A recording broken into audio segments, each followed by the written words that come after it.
In the London Film Museum, family, friends and workmates came to say farewell to Mick Deane, a Sky News cameraman killed 2 weeks ago whilst covering the uprisings in Cairo. One of the warmest, kindest, bravest and funniest of all men. Mick died as he lived, doing his level best, doing his best to open the eyes of the world to injustice, doing his best for his mates, doing his best to get that story on air, whatever the pressures. He was, I think, a true warrior of television news. These Vietnamese troops seem happy enough to be going home after 10 years on the Cambodian battlefront. But behind them, they're leaving a country now preparing for all-out civil war. The gathering was shown just a sample of his life's work, which played like a recent history of the world, seen through the eyes of one man. Amid chaotic scenes, the body of Rajiv Gandhi was finally taken to lie in state.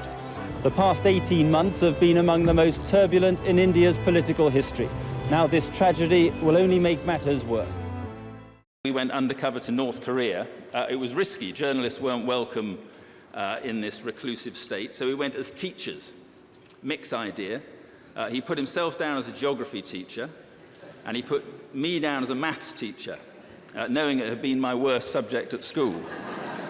And how he laughed when, on an organised visit, organised by the North Koreans, to a school in Pyongyang, our guide asked me to take a maths lesson.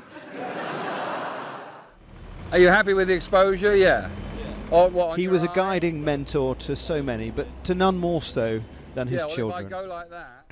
My dad was a superhero. When I was little, he was just so big and strong. And like most kids, I thought my dad could save the world and protect me against anything. But when most kids grow up and realize how ridiculous that is and come to terms with the fact that their dads are just regular people, I guess I never really did. As I grew up, he seemed less big and I needed less protecting.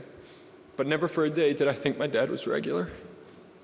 Mick Deane was anything but, remembered today for his enormous sense of fun, his skill as a journalist, and his great courage.